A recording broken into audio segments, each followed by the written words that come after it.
All right, welcome to episode 7 of the Workhorse Sports Podcast. Coming to you on Monday the 14th at like 7:30 p.m. Hopefully get this posted by 9 p.m. using a new format, so it takes a little longer to upload these things. But yeah, going over some college football, some NFL, a little bit of Premier League, a little bit of college basketball as well. And then we'll just kind of ad-lib the end and see if there's anything else that comes about. Do you have anything to go over, Jonathan, before we get started? Not really. We got 2 more weeks of football left, college football. So it should be interesting coming up. Some big games. So it'll be interesting going over that. Yeah, for sure.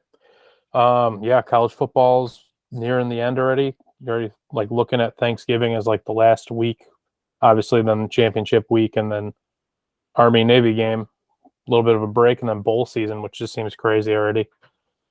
Um, but yeah, starting off with college football, we'll go with the that Ohio State game. Good things for the Buckeyes after a couple of weeks of maybe not necessarily underperforming, but under representing the team that they actually are, I would say. But you can go ahead and lead that one off since that's your bread and butter. Yeah. So running game, obviously, it was a huge part of the emphasis this week. Mine Williams, he had a monster first half, even though he goes out in the second half. Um, Still, great performance by him. We know he's hurt. Ryan Day did. He didn't provide much details, but he did say that he's not expecting it to be a long-term injury, so that's great. And then our fourth year, what's his first name? His last name is Babby. Where's the Blocko for us? Mm-hmm. I don't know if everybody knows the backstory of that, but he's pretty much had every injury known to man in the last 4 years. Then in that fourth quarter, he got his first touchdown. It was a pretty special moment. But yeah, we needed to get on track in the run game, and we did. CJ Stroud had 5 touchdowns. He set a record this week, 30 touchdowns consecutively in 2 seasons. So that's an NCAA record, and it was just a great performance. And I think there's going to be a lot of the same coming up against Maryland. But yeah, it was a good tune-up game for the big one after Thanksgiving. Yeah, for sure. The thing that I needed to see, I saw from Ohio State, and that's the ability in the snow to score. Because if in the event that Michigan game is some kind of weather situation going on, it's massive for Ohio State to still be able to get yards through the air to be able to score, putting up 56 points in the snow. I know it's Indiana, but you're still scoring 56 points. Their ability to do that, if they can do that against Michigan, obviously being at home helps. I think they'll be in a good spot. So that's good for the Buckeyes heading into that Maryland game. Is that one at Maryland? It's at Maryland, yeah. Michigan's got a big one too coming up against Illinois. So yeah, yep. I'm assuming that'll be I think that's at home for them. Yeah, still, the Illinois has a pretty good defense, and hopefully, well, never wish an injury on anyone, but we'll see if they can stay healthy and Ohio State gets their running backs back. It's going to be a showdown in the shoe for sure. Yeah, that'll be a massive one. With the way Auburn and Alabama have been recently, I mean, there'll be big games just because of it being the last week of the year, but obviously that, in terms of rivalries especially, will be the biggest one, especially after a couple of games we'll get to in a little bit with Ole Miss and Mississippi State both losing over this past weekend. Either one of them or both of them win, that maybe that Egg Bowl becomes something bigger too on Thanksgiving Day. Next game, we got LSU and Arkansas. The spread, spot on. LSU was given up 3, and they won 13-10. Survived the letdown spot. Looked like shit doing it, though. Luckily for them, all they have to do is win to get to the SEC championship game. Doesn't matter what the margin is. Now, granted, for the college football playoff, if you lose in the SEC championship game, for them, that probably knocks them out anyway. But if you're blowing out Arkansas and these other teams, maybe you look a little better in that spot. So for LSU, I mean, with the way the season started and it being Kelly's first year in charge, getting to the SEC championship game and losing to Georgia is a pretty damn good accomplishment for that team. After the first couple of weeks, I mean, they were looking like just being bowl eligible was going to be enough, and now they have their own course to the SEC championship game. Do you have any thoughts on that one? Not much, just that I kind of expected this since they did play Alabama last week, and that was such a big game. I knew they were going to come out. I thought they would win more or by more than 3. Like you said, they looked like shit doing it, but yeah, I expected it to be close. And yeah, I think they're already in the championship game since they have the tiebreaker. They only have one loss in the SEC, so they don't play an SEC team next week, so I think they're in the championship game. Yeah, all they'd have to do is not lose to the fucking shitty Texas A&M team. So, and I don't foresee that happening in Baton Rouge. So, I think even if they lose, they would have 2 losses in the SEC, and they still would have the tiebreaker. Yeah, that's probably the case too, because any of those SEC teams that most of them are playing non-conference games this next week, because when you're the SEC, you just get away with scheduling UMass and Southern and whoever else in that week.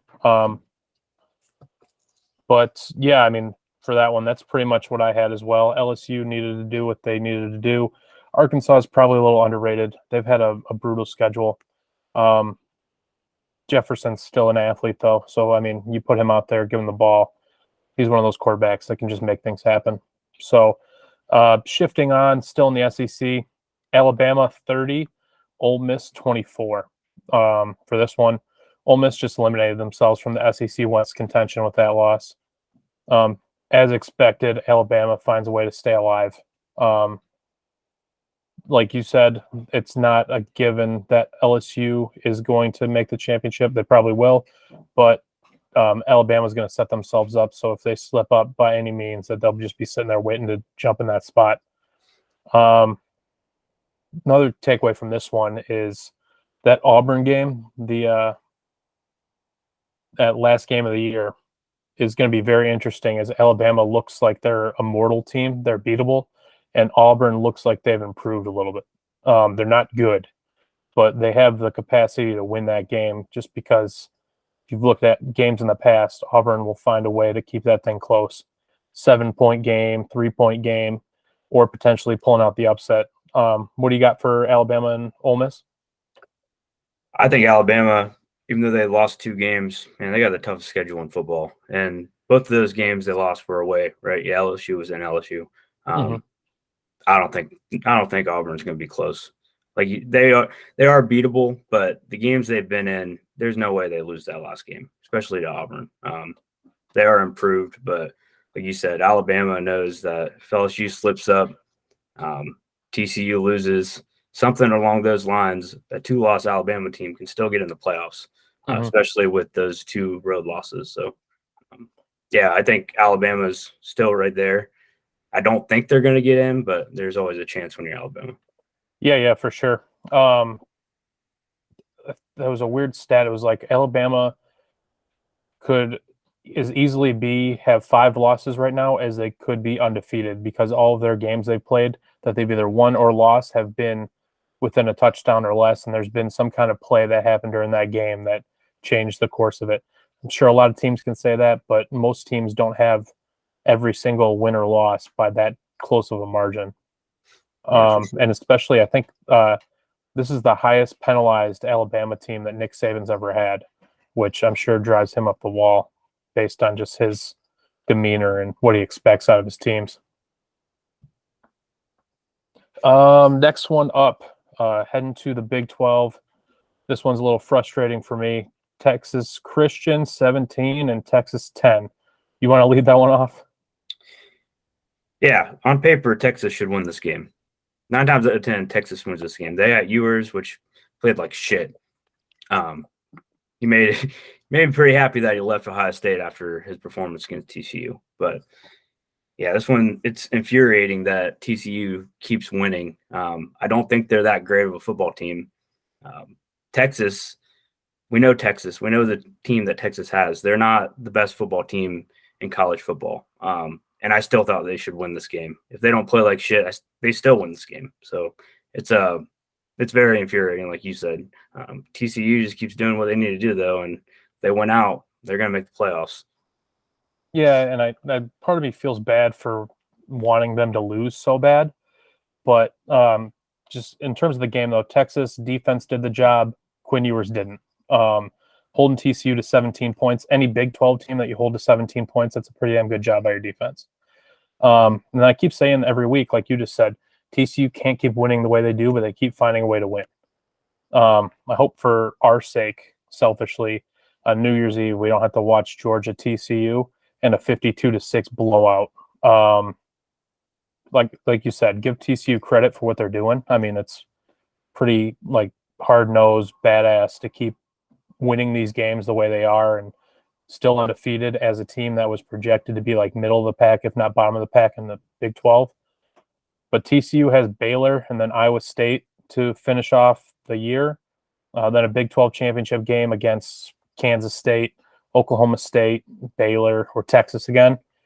At this point, I keep wanting to think that like they'll slip up in one of these games, but now I don't see them losing just because they haven't yet. I don't think they're good enough to win out, but I also don't have a reason to believe that they won't.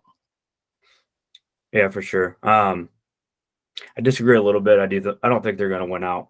I know we keep saying that, but that's still a pretty tough schedule. You got to win a championship, and even if they do win, I know I said they're in, but Tennessee wins out, man. That's a discussion that needs to happen because we know that TCU game is going to be, if they play Georgia, it's going to be a blowout, like you said. Yeah, I agree. I don't know. I don't see them setting the precedent that like a undefeated conference champion of a Power Five is going to not get into the playoff against a team that didn't even make it to their conference championship game. And I know the circumstances, but I mean, shit, that's a tough one to sell people. But I guess you don't really have to worry about it anymore because they're moving to the 12-team format, which would make this all mute. Going off of that too, before we get into this next game, what are your thoughts on the 12-team playoff? I'm glad we're getting away from 4, just because I do think that conference champions, they need to be in. Should be like an automatic berth. I'm not sure how they're doing it, but I would assume that's if you win championships, you're in. You're going to be top 12. I like it. It hurts the bowl games. It hurts all the games that if you're not in the playoffs, I mean, you're not going to get the views that you would before. And then a bunch of those bowl games are going to be the playoffs now. So, I mean, I'm torn. I'm happy, but at the same time, like it sucks for the teams that are never going to make the playoffs. Because now it's just going to have all the good recruits are going to go to teams that have a chance to make the playoffs. And it's going to really separate the league, I think. Yeah, I yes and no. One thing I don't like what people will say now is like, okay, well now this race for the top 4 would just be irrelevant with the 12-team playoff. That's not the case. You still want to make sure you potentially get a bye week or you get the right matchup that you want. Obviously, if you're top 4, then you're going to have to play the 12s. And if those 12, 11, 10 teams, they're not going to be remotely as close as maybe the 5 or 6 seed team. So you're still vying for positions there. And then that just shifts the focus to that 15 to 12 range of teams trying to make it in that final spot.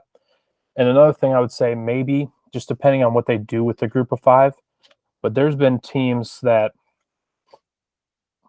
like there's MAC teams that go to New Year's 6 bowl games and either win or keep it close. Those teams would be in the playoff.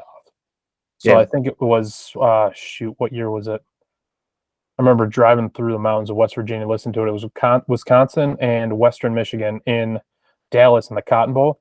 And it was like an all-time game where it was like a 1 touchdown difference in the game. That Western team would have been a 9 or a 10 seed. So they would have played one of the big boys again. Not saying they would have won, but they might have played Wisconsin in a different bowl game or something and had that good matchup. So I don't think it's going to diminish the games at all. Yeah, we're going to get some really good matchups, like you said, too. And who knows, like you get in the middle of the pack. I mean, you get a 12 or 10 seed or something, they're going to pull out some upsets over the next few years, and it's going to be interesting. So yeah, I'm torn, but I mean, I like it better than the playoffs and get 2 SEC teams in every year, and it is what it is. So we definitely need a change. Yeah, yeah, for sure. I don't think more teams in a potential playoff is a bad thing. People have their own opinions, though. We can see how it plays out. Kind of veered off topic there. That's my bad. Washington and Oregon. Washington 37, Oregon 34. This is a big one. Michael Penix looked like he did earlier in the year. Watching him play against Michigan State, he looked like a world beater. He looked like a world beater again against Oregon. In big games, this Washington coaching staff just figures out their play calling, and it's impossible to beat them, whether it's like design quarterback runs, just correctly timed play action plays, sweeps and option plays at the right times. They just were on their game. And Oregon took themselves out of playoff contention. That's the end of the road for them. There's no chance coming back now, losing at home to Washington after getting just the crap kicked out of them by Georgia in week 1. So the only hope now for the Pac-12 is that USC goes undefeated and beats Oregon in the Pac-12 championship game. 1-loss USC. I don't even know if they would get in, though. If you have Big Ten championship or Big Ten champion, Big 12 champion, SEC champion, and then Tennessee or LSU or Alabama, however that stacks out, I don't know if that would happen. Yeah, it's really a shame for Oregon too, because I did have them winning a championship out there. Like you said, I think now it's up to USC if they even want a chance, but that's going to be tough, especially if TCU wins out.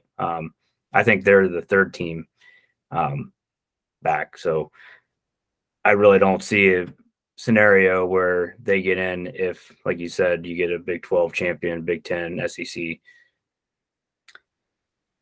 But yeah, I mean, it sucks for Oregon.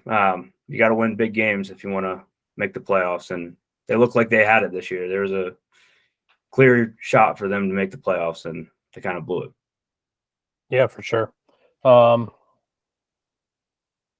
Just kind of complicates the situation even more, where I think it's better that it's complicated because then you get the right teams in there.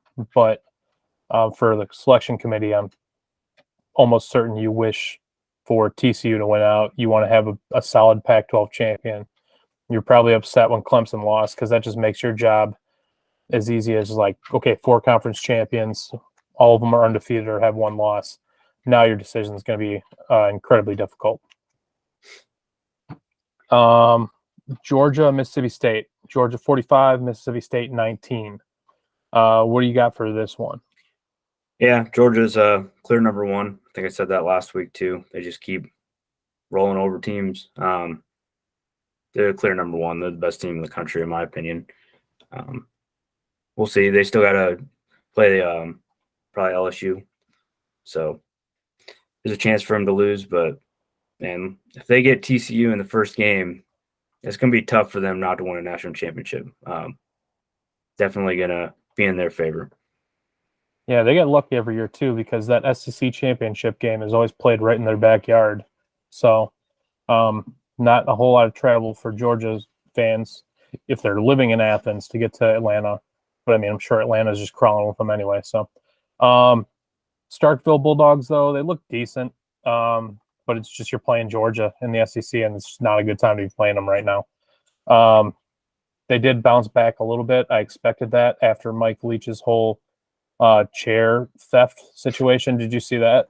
No, I didn't see that. Yeah, on the sideline last week, he decided that his players weren't playing well enough to be able to sit down. So there's just video of him going through and taking every folding chair and closing it and throwing it on the ground, like most Mike Leach thing in history. Yeah, but in terms of Georgia, the only team I can see them that knocking them off right now would be Tennessee or Ohio State. Even if Michigan gets out of there, I just don't think they match up well against that Georgia team. Because they're so similar, and I think Georgia's more talented. I think Michigan matches up better against maybe a Tennessee or Ohio State if the elements work in their favor, just because the play styles are different. You're not going to match up with Georgia and beat them at their own game. Whereas Ohio State or Tennessee, if you can just constantly put up points and try and outscore them, that might be the method to beating them. Tennessee didn't look that bad the other week, so I think they have the philosophy. I just don't know if they'll be able to implement it as well. Ohio State definitely will, based on their receiving core and their quarterback. So, yeah, the thing about Michigan too, Michigan is a very good Big Ten team that plays outside in the snow.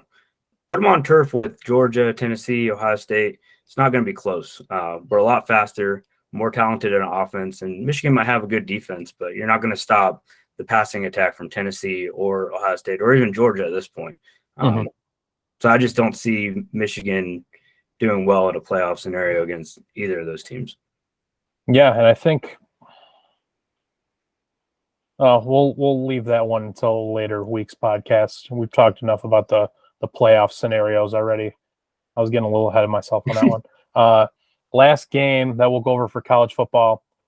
Just in terms, I wasn't going to talk about this one beforehand, but now looking at it, it's something that's incredibly relevant. Arizona 34, UCLA 28. Just bear down. I didn't watch the game, but it has that massive implications for the Pac-12, like we talked about. Now UCLA takes themselves out of contention as well. Oregon loss, UCLA loss. So that UCLA USC matchup now is either a spoiler match or USC getting through. And I think UCLA is probably the better team. They had maybe a lapse in just their gameplay this past week. I like UCLA as a better team than USC, so they might have just ended the Pac-12's hopes in general. Yeah, I agree with you too. I think even if your USC wins out, like I said, TCU wins, it doesn't really matter anyway. But yeah, like you said, if they lose that game, Pac-12's out of it anyway. Then this is really kind of one of the last years for it because it's a mass exodus. Is that starting next year or the year after? To be 2026, I think it is for the Big Ten. Yeah. Well, they can always adjust that, though. I know Oklahoma and Texas, they came out and said it's not going to be next year, even though people were thinking that it might be. They might just expedite that process of them leaving, which I don't see why they wouldn't. I mean, obviously you have the contracts and stuff, but with those two going to the SEC, there's no way they can't buy out of those contracts. Like that, you add those two in the SEC, you add UCLA and USC to the Big Ten. If you add Notre Dame or Washington or Oregon, those two conferences are just like no one's even close to that. You look at who the Big 12's replacing those guys with. I have nothing against Cincinnati or BYU or Houston, but it's hard to get that mindset of them now being like Power 5. Right or wrong, like it doesn't fit right. Yeah, for sure. And for the Big Ten, I mean, this is a great thing for them because the West right now is dog shit terrible. Like it's probably the worst division, and it could be the worst division in all of college football. So yeah, a realignment of that, and who knows who ends up where, but yeah, Big Ten and good.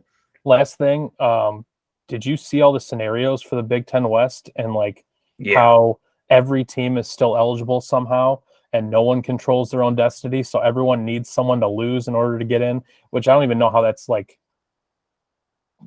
possible, but I guess everyone has to lose or someone has to lose at some point anyway.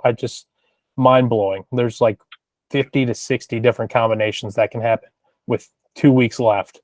I think Purdue has like the easiest path to somehow. I think it's going to be fucking Iowa again. Because if they win out and Illinois loses, which Illinois plays Michigan, then Iowa's in. Oh, I don't think so because Illinois has the tiebreaker against Wisconsin and Iowa. They beat both of them this year. Yeah, but I think they would go up a game or be like a game ahead of them somehow because I think they're tied with them right now. There's 4 teams tied at 4-3 right now in conference play. Yeah, it's insane. Yeah, it's just a shit show too. Like there's no good answer for who should go there. I mean, maybe Wisconsin would be the best like potential matchup. Like maybe I can't even say I don't that. know. They got blown out by Ohio State. I know that was early in the Mm-hmm. season, but it's just going to be Michigan or Ohio State again. So, yeah, maybe they need to go back to legends and leaders and you're right. do it that way. I'll just quickly go through some of this Premier League stuff. With it being the last week of matches before the World Cup starts. Brentford, Man City, Brentford 2, Man City 1. This is a massive result for the Premier League title race. Huge result for Brentford. Keeps the Bees within reach of European football and then out of relegation concerns. So for City, they're still well within Champions League, but 5 points behind Arsenal for first. Big result there going into that international break. Liverpool, West Ham, Liverpool 3, Liverpool, Southam, Liverpool 3, Southam 1. Liverpool is never going to stay in that bad form. This one gives them something to build on when the league restarts on Boxing Day, which is December 26th. Every team will play that day as well. It's always every year on the 26th. Every match occurs on that day. Tottenham Leeds. So I might have to post this situation that I had. So I'm in the Arsenal Grand Rapids group, and I watching this match. Leeds takes the lead at 3-2. I post on there because Tottenham was diving just all over the field trying to get calls, and I said, "This is what you get for diving, bitch in the ass." And then within the next fucking 2 minutes, goal. Tottenham takes the lead 4-3. I just wrote in the comments, I was like, I'm just renouncing my ability to post anymore. I'm just going to I'm not taking any comments. I will not be answering any questions.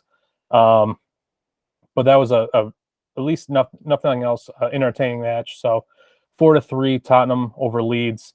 Newcastle 1, Chelsea 0. Chelsea is shit right now. They're falling apart. I don't think it's a coincidence that happens after the Russian oligarch situation that's going on over there. They're still spending money, but the team just seems off. Arsenal 2, Wolves 0. Arsenal now 5 points at the top of the table ahead of Man City with no games to play until. So going into Christmas, they will be at the top of the league, 5 points clear of City, which is just massive for them. Looking really solid, fun team to watch, which is good. It's not like they're just playing on the counter or whatever. They're playing attacking soccer just up and down the pitch. It's fun to watch. Man U versus Fulham. I don't know if anyone's seen the Cristiano Ronaldo situation that's going on right now, where he's just calling out Man United, saying that they haven't invested anything into the club. When he was there, when he was 20 years old, they still have the same equipment now, and he's like damn near 40. Just kind of ripping him and saying that he's been mistreated since he's been there. I'm not going to get into that, but it is showing. They did win this match, but it's showing in the way they're playing. He said too, like when they played Arsenal early in the season, Arsenal was the better team. Man United won, but that wasn't indicative of how the game went. So that's Premier League wrap up. Table: Arsenal, Man City, Tottenham, Newcastle, Liverpool, and Man United, all their top 6, as you would expect those teams. Maybe not Newcastle.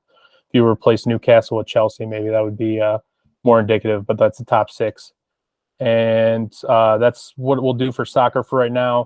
Once the World Cup starts, we'll get a little more in there. Obviously, those matches are going to be pretty exciting and easier to watch just in terms of timeline and them being on every day. So we'll get into that stuff a little bit later too. NFL recap. Seahawks, Bucks. Did you get a chance to watch this Munich game at all? No, it's pretty early. However, it does look like Tom Brady's back.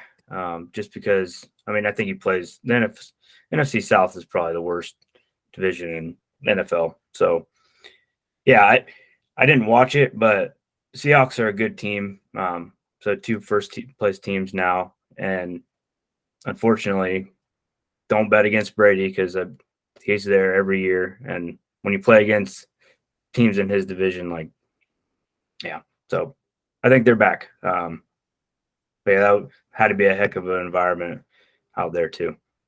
Yeah, they said 3 million ticket requests to go to that game in Munich. You could tell in the stands, a lot of people didn't know what the fuck was going on, which is okay. They just chanted like the whole time, and it was just loud the whole time. Which I mean, as a quarterback, you're like, well, if you're a Bucks fan, you need to quiet down. They don't necessarily know that, but also I don't think it was like deafeningly loud in there. But did you see them singing "Country Roads"? Yeah. That was fucking awesome. Hopefully they do more stuff like that in countries that maybe trying to build the game over there. I know they did NFL Europe before, and it just was a complete disaster. I can see them doing something like that again. The fans enjoy it over there, or Americans just want to go over there and watch a match and then be able to be in Munich or whatnot. But I know some of the players don't necessarily like it, but it seemed like Seahawks did like a joint thing with Bayern Munich that was pretty cool.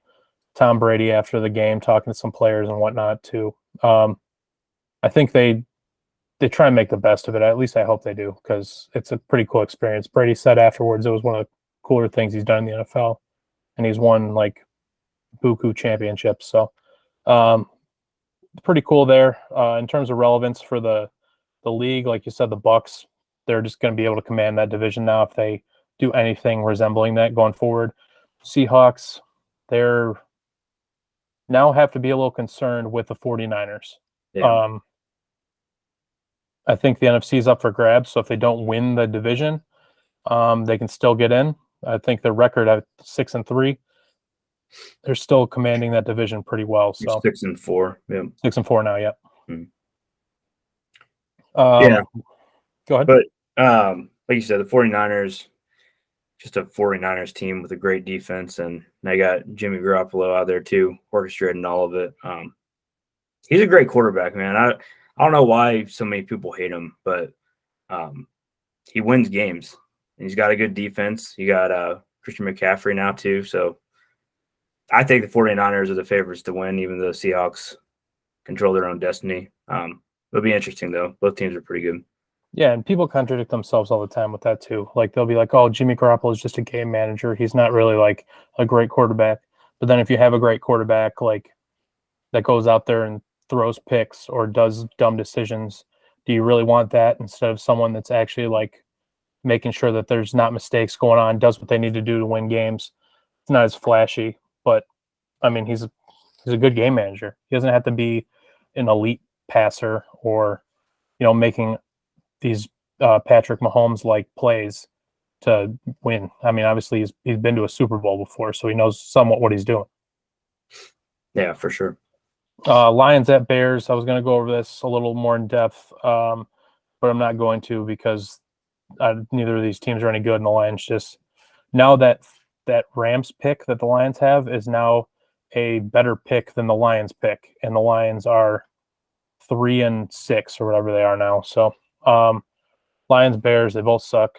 Justin Fields does look good though. I didn't give him enough credit before, and now I think I need to retract that and really think about how good of a quarterback he is. Even if it's just his ability to run or make decisions. I mean, watching him run for 60 yards down the field is pretty awesome to see. So, well, they led their team in rushing too, like you said. Mm-hmm. He had a few touchdowns. He looked good. He's looked good in the last few games, actually. So, I don't know what he needs to do to win. It's definitely not a Justin Fields problem in Chicago. But yeah, he's going to be their quarterback for a while as long as he can stay healthy.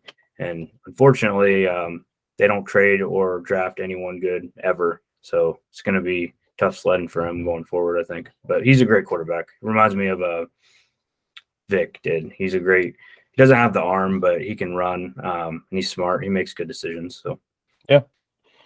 Vikings Bills considered the game of the year so far. Crazy how that game played out. If Allen doesn't play that game in the first half, then it's not even close to that anyway. So people can say what they want about his mistakes late in the game. Like we just talked about, if you want a game manager, he's not that. He's the dude that's going to go out there and run over people, throw darts down the field. He's exciting to watch. It just didn't pay off for them in this game. And on the other side, you have that game manager more in Kirk Cousins. the plays that were miraculous that happened for the Vikings were because of Jefferson more so than Cousins. But I mean, it worked out for him. Vikings get lucky with that fumble in the end zone, obviously, score that touchdown. But then the Bills get lucky because that long pass that Allen threw to get them in field goal range should have been an incompletion because that ball hit the ground. So give and take there. Just a good football game. Takeaway from this is Bills now need to kind of buckle down because they're in the third in their division right now. And the fourth place team is the Pats, who, I mean, I wouldn't count them out either. But as of right now, that entire division would make the playoffs, which is pretty insane. And then if you're the Vikings, they're just they have no worries right now. I think they already clinched the division. I mean, maybe not technically, but I mean, where they have to lose every game to not clinch the division now. Yeah. Packers are 4-6 and Vikings are 8-1. So it'd be, they got the division. First round bye probably. But I think the bigger concern, like you said, for the Bills, Josh Allen needs to stop throwing interceptions late in games. He did run over pretty much everybody leading up to that interception. I think he had like 3 consecutive 16-yard runs or something crazy. But game of the year, obviously. I think the Bills they're going to be fine. Josh Allen's a competitor. He will stop making the stupid mistakes. I don't know who he was even throwing to at that point, but it was a great game. And Kirk Cousins, the Vikings, they're a good football team as well. Yeah, and I was listening to Dan Orlovsky today when he was on, I don't know if it was First Take or Get Up or whatever show that is, but he was talking about when you watch that throw that Allen had that last play, there's like a hitch in his arm. So like he second guessed himself, and you can see it in real time, like him being like, don't make this throw. But then he did it. Mm-hmm. So something that needs to happen is for him to just check that second down. You need a field goal to get out with the tie. I know you're going for the win, but you got to pump the brakes on that a little bit. You can still get a first down too. So it's not like you needed to really, like, that didn't have to be the play. Yeah, for sure. Colts at Raiders. I have nothing football-wise to say about this game because there's so much going on that is not football-related for these teams. Saturday gets his first win as coach after everyone in the media is telling the world that he shouldn't have the job and it's a disgrace that he has the job. Maybe dudes just want to play for him. I don't know. He's not a complete idiot either. He was doing analysis for the Colts beforehand. It's not like he just came off the street and started coaching. He was still in the organization. He's probably still just a layover thing until they find something different. Guys are upset because they should have gave it to maybe a coordinator or a special teams coach or the running back coach or whoever it may be. But he got the job done. Even if it's not any success of his own, he didn't screw it up. So, and then if you look at the Raiders, if you saw the video of Carr afterwards just crying because he's putting in all this effort. He's got other guys putting in effort. But then there's some section of the locker room that just doesn't care, which is the most Raiders shit I've ever heard in my life. Like, just based on the guys that they bring into that organization. What do you got for those ones? Anything more relevant than what I said? No, finally, Matt Ryan had a decent game. I think he only threw like 6 incomplete passes or something crazy. So, both teams aren't particularly good at all, but it's good for the Colts to get a win, I think, with the circumstances. And Matt Ryan's not a bad quarterback either by any means, so it's good to see him get a win. Yeah, for sure. Cowboys, Packers, last one. I'll let you lead this one off. This was a pretty crazy game too. Yeah, on paper, the Cowboys should have crushed the Packers the way they've been playing. Who knows? Aaron Rodgers, man, he's a good quarterback. Packers, they're not a terrible team, even though they've lost so many games in a row now, minus this one. But yeah, they won 28-31 Packers. So it's hopefully, I mean, not a big Aaron Rodgers fan, but hopefully this isn't the game that they needed to get him back going. And where are they at in the division? They're still pretty So they're in there with Minnesota. They're 4-6 now, so they still got a long road back. But I wouldn't count Aaron Rodgers out. That's for sure. No, and I don't think this is much a benefit to the Packers as it is detrimental to the Cowboys. Being up 28-14 in the fourth quarter, all you have to do is just not butcher the game, and Dak's having some troubles out there. Just not a great season for him. I watched it in the fourth quarter, and I'm thinking, is Cooper Rush out there doing these same things right now? If you're thinking, is Cooper Rush doing this, and you're Dak Prescott, that's not a good spot to be in. Not saying he's a terrible quarterback. I think he's solid. I don't know if he's still dealing with stuff or if he's just maybe concerned because Cooper Rush did as well as he did, that people maybe are second guessing him. But now he's kind of giving people ammo to second guess him. So I don't know where the Cowboys go after this. Well, it's crazy too because I mean, NFC East is a great division. They're in third place at 6-3. Got undefeated Philly team, and then Giants are only 2 loss, 7-2. So, yeah, I'm playing in that division. They're going to need to start winning some games, even though they only have 3 losses. But like you said, Dak, he's got some problems. I think that Dallas Cowboys defense is solid. They got some playmakers, but yeah, they're going to need better quarterback play out of Dak, or else Cooper might need to come back for Dallas. So, it'll be interesting. Yeah. That Eagles and Commanders game just started now. We'll see what the Commanders can do in Philly. I'm not anticipating much, but that team has improved a little bit too. I don't think they're good by any stretch, but they're not a team that you can just blatantly overlook anymore, where they had been maybe weeks 1 through 3.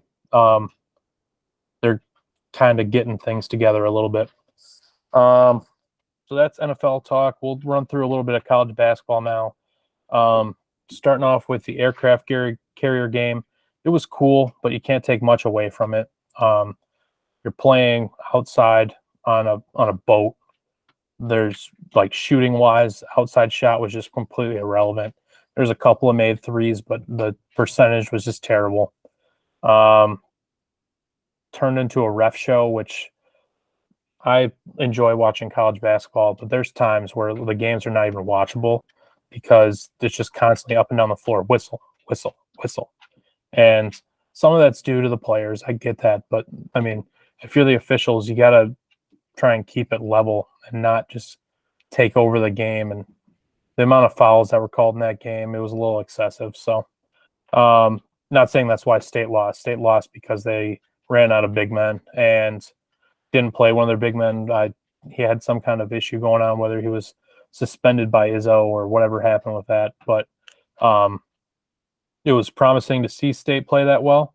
Gonzaga does not look as good as they had in years past. Drew Timme is still solid, but yeah, I mean, it was just a cool environment to watch a game.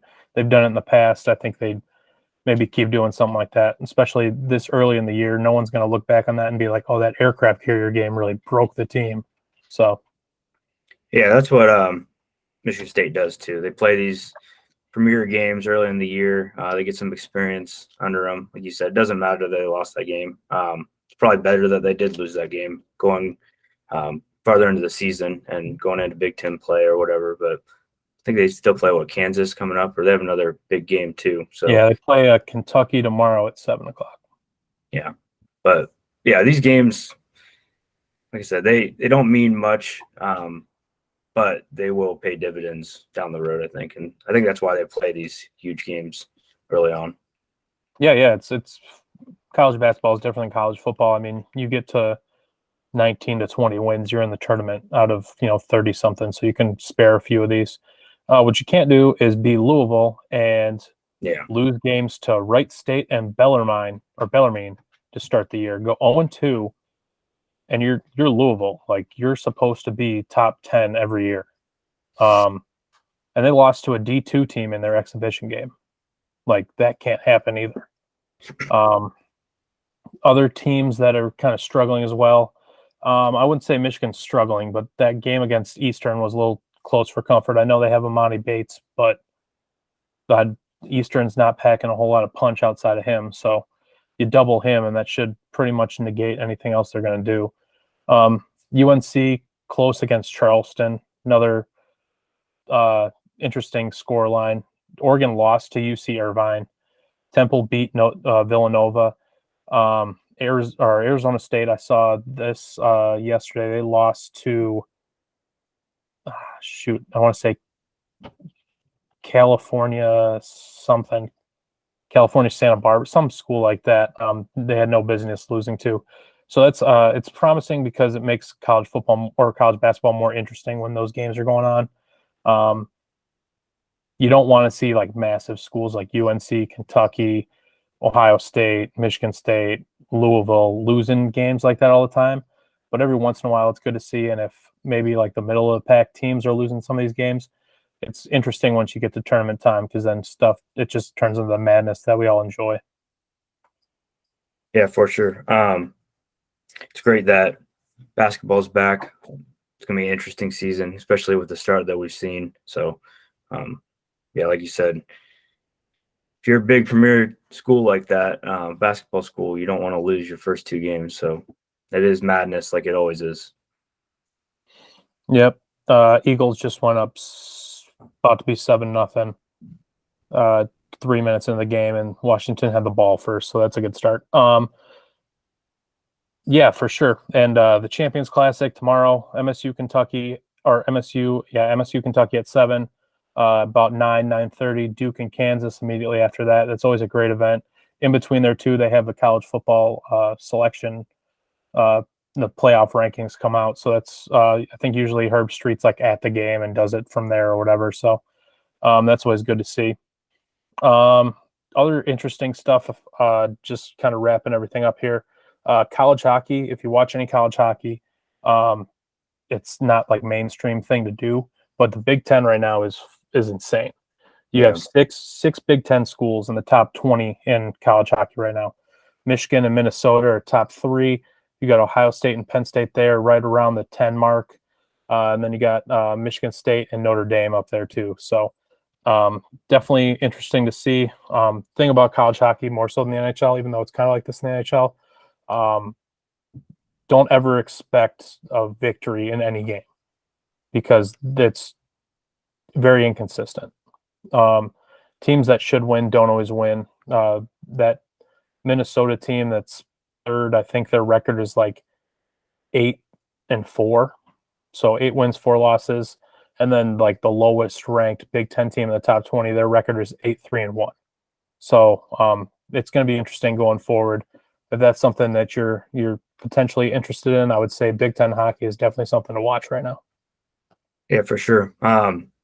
And if you watch a lot of NHL too, if you compare college hockey to the NHL, there's a lot more scoring. It's not as fast, so there's more mistakes and everything. So, but yeah, the Big Ten is always there. Even Ohio State has a good hockey team usually. So, yeah, if you want to watch any college hockey, definitely look into the Big Ten. Yeah, it's enjoyable for sure. I think that's pretty much the list of stuff we were going to go over today. Do you have anything else to add in there? No, not really. Going back to college football the last 2 weeks, it's going to be very interesting. Illinois at Michigan. So this coming up on Saturday. So yeah, I'm hoping that both teams stay undefeated and it's a showdown in Columbus. Yeah, and definitely if you're a betting person, look into who could potentially get bowl eligible when you're making these bets. So if you have a team that's not going to make their championship game, is already bowl eligible, maybe has like 7 or 8 wins, going into a team that has 5 wins, definitely take that into consideration when you're making your bets. Because a lot of these teams are going to be tooth and nail clawing to get those bowl games because it's so massive in terms of money and then getting those extra practices. Plus, if you're a player, you want whatever swag comes from those games. You get headphones, T-shirts, like bags, and whatever, cell phones and whatever else they're handing out nowadays. So all those kids want that stuff. So just wrapping up, a little bit different timeline between me and Jonathan. We always have something going on, so we try and squeeze these in whenever we can. It's not always going to be consistent for timeline. We'll try and keep you guys updated the best we can and get these done hopefully weekly. We've been pretty good with that so far. I think we'll continue to do that. But, I mean, especially with the holiday season stuff coming up, I know it's going to be a little rough, so we'll get out what we can when we can. Sometimes we'll just have to sneak it in like Monday night or whatever. But that just comes with the territory of this being like the 5th or 6th priority that we have to do in the order of things. So it matters, but it's not like family, job, other things come first. So, but we'll do what we can to get these out to you guys. Other than that, you got anything else before we go? Hope that's it. I think we'll probably have one. I don't know what your schedule looks like, but this weekend probably be a little bit earlier. So look out for that coming up. Yep, that sounds good for me too. So we appreciate you guys. We'll get this uploaded tonight, hopefully before 9:30, 10 o'clock. So make sure you like, subscribe, do all that good stuff. I'll add that in the description for the episode too, because I know that's just what I always got to do to make sure everyone knows to do it. So we appreciate you guys. Have a great night. See you, man. Yep. See you.